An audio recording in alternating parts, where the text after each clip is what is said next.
मेरे भाई इंतजार हुसैन पंजूथा एडवोकेट को अगवा किए हुए आज दिन 4 बजे तक 48 घंटे बनते हैं। उसको बाजियाब नहीं किया गया, उसको अगवा किया गया। अगवा करने के बाद हमने इस्लामाबाद हाई कोर्ट से रजू किया और अदलिया जो कि एक आखिरी उम्मीद की किरण है, क्योंकि जब भी कोई मामला होता है हम अदलिया के पास जाते हैं कि बाजियाब करवाने के हवाले से कोई सदेबाब किया जाएगा, लेकिन अब तक कोई सदेबाब नहीं किया गया। आईजी साहब आते हैं, लॉलीपॉप देते हैं, हमने उधर से चेक किया, इधर से चेक किया, मजीद रिपोर्टें मंगवाई जाती हैं। सुबह समात है, क्या सुबह बाजियाब किया जाएगा? क्या फिर सुबह लॉलीपॉप दिया जाएगा और अदालत आगे से बेबस नजर आएगी? देखिए, अदलिया जितना इस सारे अमल के अंदर आपने देखा 2 साल के अंदर जो सूरत हाल रही, चाहे वो हाई कोर्ट्स हों, चाहे वो निचली कोर्ट्स हों, चाहे वो सुप्रीम कोर्ट हो, जो सूरत हाल रही सबके सामने है। अभी भी वक्त है कि अदलिया अपनी साख बचाए, फैसले दे, ऐसे फैसले दे जो नजर आए कि वाकई इंसाफ हो रहा है।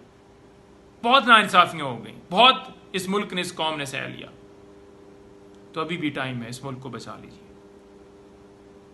हमने कोशिश की इंतजार भाई की कि दरख्वास्त जो है वो हमारे मौक़िफ़ के मुताबिक जो है एफआईआर दर्ज हो, लेकिन नहीं हुआ, बल्कि पुलिस ने अपनी मुद्दत के अंदर एफआईआर दर्ज कर दी। ये कैसे मुमकिन है कि हम गए हुए हैं जी के हमारा बंदा अगवा हुआ है और आगे से मनमर्जी की जाए, हमारी दरख्वास्त लेने की जगह के ऊपर कहा जाए कि हम अपनी मुद्दत में दर्ज करते हैं? किस कानून के तहत?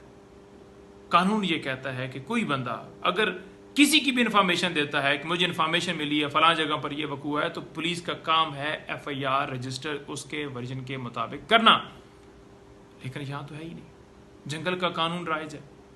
तो मैं ये सदा करता हूं अदलिया को भी कि मुल्क को मजीद अंधेरे में ना ले जाइए और अपनी मुअज़्ज़ज़ कम्युनिटी जो वकला है भाई, उनसे भी सदा करता हूं, जितने वकला हैं और ख़ास तौर पर जो नुमाइंदगान हैं, बार कौंसल्स के सदूर हैं, सेक्रेटरीज हैं, जो हैं, पाकिस्तान बार कौंसल है, सुप्रीम कोर्ट है, हाई कोर्ट, जो सारी हाई कोर्ट्स, तमाम को मैं मुखातिब हूं कि आपके साथी भाई, आपके कुलीग वकील इंतजार हुसैन पंजूथा को अगवा किया गया है, नामालूम लोगों ने अगवा किया है। अब तक उसे किसी जगह के ऊपर जो है वो पेश नहीं किया गया। तो आवाज़ उठाइए, आज हमारा नंबर है, कल आपका नंबर है, परसों आपके भाइयों का या आपके रिश्तेदारों का नंबर है। तो इस नंबर से अगर आप चाहते हैं कि ये नंबर जो है आप तक ना आए या ये सिलसिला बंद हो, तो आपको खड़ा होना पड़ेगा, आवाज़ बुलंद करनी पड़ेगी। घर बैठ के ये नहीं होता कि कोई बात कर ले कि उधर ज्यादती हुई, प्रैक्टिकली करके दिखाना पड़ेगा।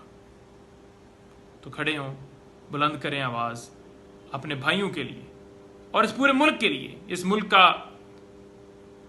हर एक वकील, हर एक शहरी, चाहे वो कोई सियासतदान हो, चाहे वो मजदूर हो, चाहे वो कोई डॉक्टर हो, चाहे वो कोई इंजीनियर हो, चाहे वो कोई एक आम वर्कर हो, कोई हो, तो जो भी अगवा हो रहे हैं, जो भी झूठे मुकदमात बन रहे हैं, आप इस लाकानूनीयत के खिलाफ खड़े हों, बुलंद करें आवाज़ और कहें कि मुल्क के अंदर कानून और आइन की बालादस्ती हो। ये वक्त है, अभी भी वक्त है कि मुल्क के लिए खड़े हों।